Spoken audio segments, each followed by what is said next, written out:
Hey guys, I'm back with another video for thecreativedrummer.com. Now, it seems like you either hate Behringer or you love them. There doesn't seem to be any people kind of in the middle. So, let's find out if that love or hatred is justified. That's what this video is about. Stick around.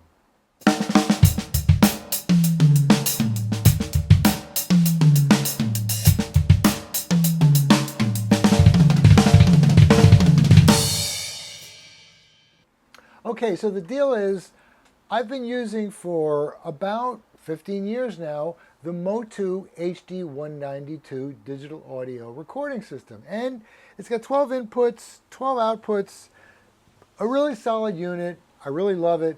It was always been trouble-free for me. Generally, I've been very happy. So, unfortunately, here in New Jersey, we had a severe electrical storm recently which took it out. So I had to do something. I saw that I could go on eBay and buy a used HD192 for roughly 500 bucks or thereabouts. But, I mean, my system is 16 years old. So we all know that technology gets better cheaper. So I couldn't help but notice that Behringer has a system which consists of the UMC1820, which is an 8-channel digital interface, and also the ADA8200, which is a sort of an addition which allows you to add 8 more inputs. So when I say inputs, I mean mic line inputs, 16 channels altogether if you connect the two through ADAT light pipe. So, I mean, come on, 16 digital inputs for less than 500 bucks, that's amazing. I paid $1,500 back in 2004 or 5 when I bought the MOTU HD192, and back then it listed for $1,895. Anyway, I'm going to give you the results right now. So I did some extensive testing, which if you stick around and watch the rest of the video, you'll see for yourself and hear for yourself. But I have come to the conclusion that the Behringer system is at least as good as the HD192. The fact that I spent a third of what I did 15 years ago and got a system that's at least as good, and in my opinion, slightly better than what I had then, is pretty extraordinary. I was very pleasantly surprised. So if you want to see the results and hear the results yourself, here they are. All right, guys. So this is Logic. These are 8 tracks of drums. So basically, I've color-coded the different takes. So this top one is one take through one interface. I won't tell you which one yet. And the bottom one, the light-colored one, is the other interface. All right, anyway, so I'm going to play the whole thing. It's 24 bars. Here we go.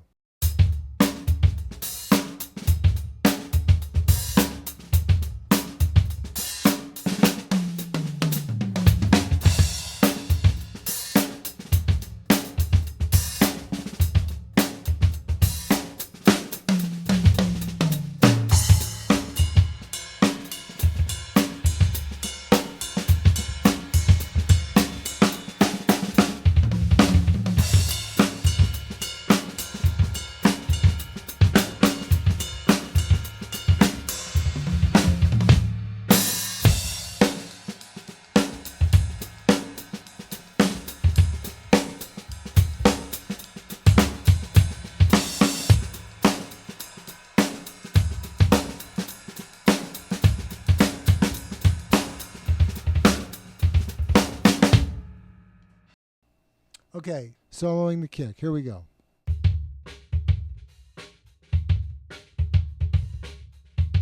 Here's the other interface.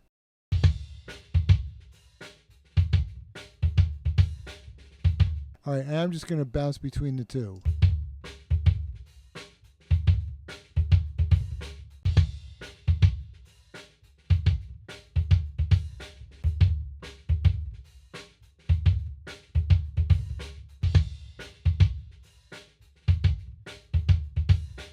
Okay, so let's go to the snare. I'm going to do the same thing.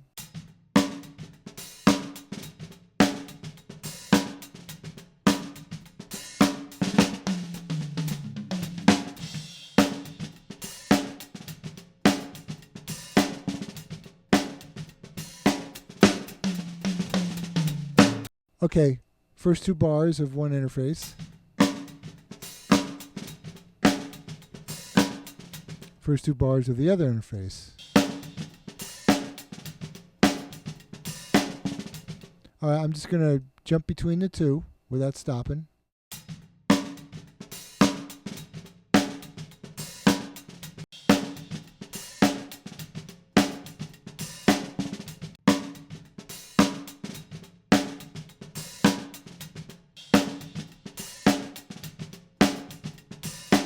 Okay, so FYI, there's a 57 on my snare, which is going through a custom tube preamp before it hits the interface. And on the kick, I have a D112 going through a Focusrite Octapre. Now the overheads. Two Sennheiser 414s, stereo overheads. Here we go.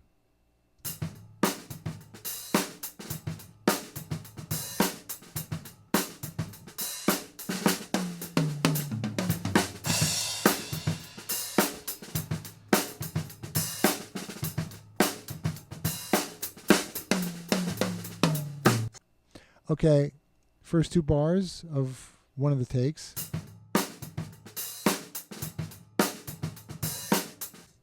First two bars of the other take.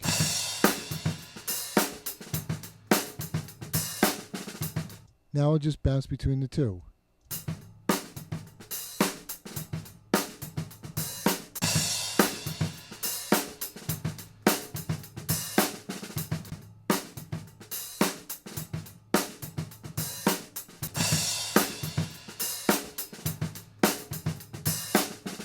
So basically you get a pretty good idea with pretty decent mics going through very good preamps before it hits either interface. So the first thing you hear is the MOTU HD192.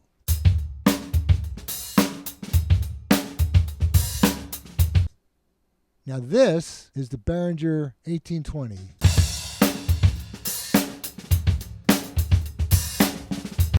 All right, so did you hear a difference?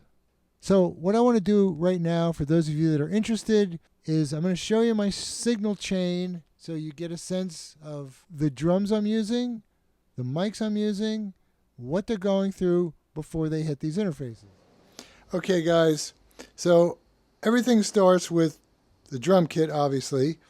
This is my beloved Gretsch kit. This is a maple kit from the 80s, die-cast hoops. Great drums, I love them. They never leave the studio. So as far as signal chain, so let's start with the bass drum.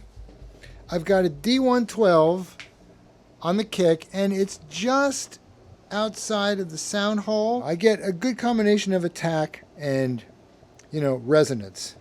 Okay, now up here we've got two AKG 414s. 1, 2. Okay, and if I come around, change my camera angle a little bit.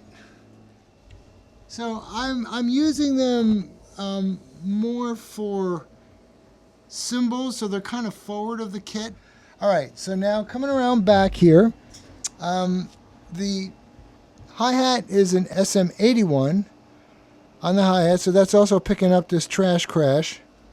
And then coming around behind the kit, it's a little dark back here. Let me turn on my flashlight. All right, so you can see I've got, let me come down here. See, I've got that, this is an Evans EMAD, I think it's called. So there's nothing inside the kick drum at all. There's no pillow, there's no any kind of dampening at all. The only dampening is with this ring, okay? And that works fine for me. And then the snare drum, the tried and true SM57. And then finally the toms each get their own Samson Q72. All right, so that's it for the mics. Here's one of my dogs. This is Ziva. Say hi, Ziva. So here's the rack. I've got I just installed the ADA8200 on top. Below that is the 1820. They're connected via light pipe. Below that is my patch bay. I'll come back to the patch bay in a second. Here we have Audio Technology tube microphone amplifier. This is made by a friend of mine. It's a great piece. I love it. I've had it for a long, long time. You can engage the tube or not. You know, it's got 24 volt phantom power if you want it. You can reverse the phase, and you can pad it down if you want to. And here's obviously your gain knob. It's 2-channel. It's a great piece. Below that is the Millennium Media preamp. Both of these are really high-end pieces of audio gear. So channels 1, 2, and 1, 2 are patched through this patch bay, and then they're being routed to channels 1, 2, 3, and 4 on the ADA8200, which in Logic means channels 11, 12, 13, and 14. So I'm sort of using the patch bay, but not really. And then this is my kick. This is my snare. All of my drums are going through the last preamp I have, which is the Focusrite Octopre. This is the first one. This would be version 1. This is a pretty old piece. I lost one of my knobs. I'm really pissed about that. Okay, so this is the Octopre. All the drums go through here except the snare, which is going through this channel of the Audio Technologies tube preamp. So that's what my patch bay is really for. I could change the routing of the outputs of my preamp if I want to. So that's signal flow. Okay, so I think it's high time to wrap this up. Couple things. The 1820 interface has a knob that allows you to switch between the signal, the audio signal coming from the computer, and the signal that's coming from the unit itself. So while you're recording, if you switch to the input signal coming from the unit itself, there's literally zero latency. But I never experienced any latency anyway.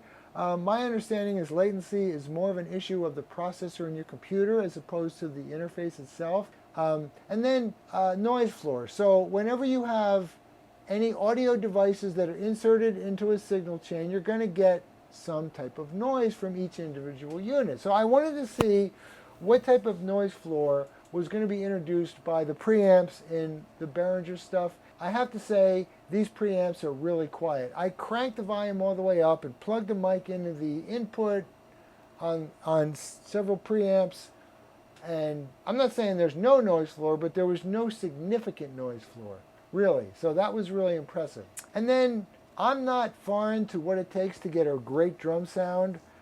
So here's some footage from a project I was hired to play drums on.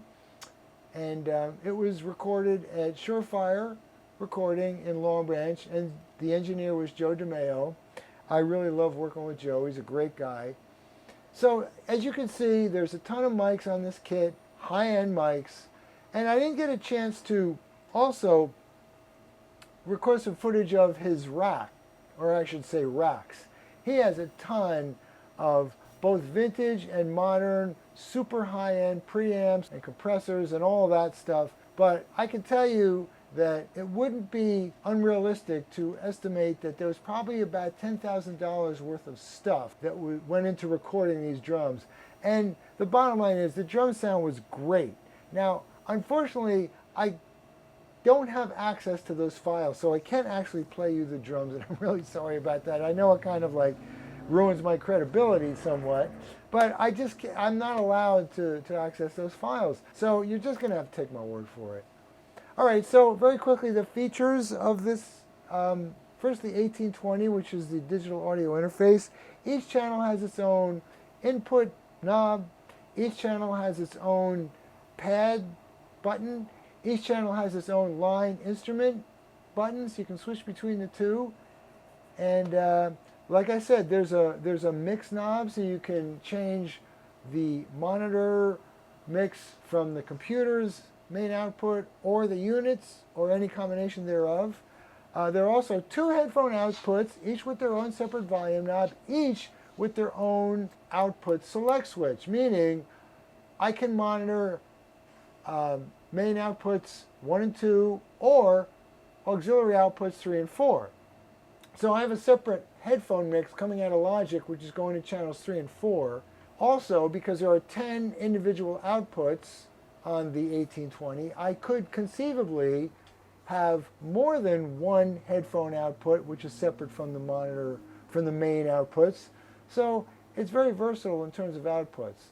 And I think feature-wise, that's about it. There's phantom power, but there's groups of 4, so channels 1 through 4 would get phantom power, or channels 5 through 8 would get phantom power, or both, or none. And on the ADA8200, which is another 8 mic preamp inputs, the phantom power switch would provide phantom power for all 8 inputs. Now that's not a concern for me because all of my mics are going through their own preamps before they reach the Behringer stuff, and each one of my preamps has per channel individual phantom power selector buttons. The phantom powered preamp channel's output does not again need phantom power going into the Behringer unit, so I don't need to switch on phantom power at all, but that may be a concern for you guys.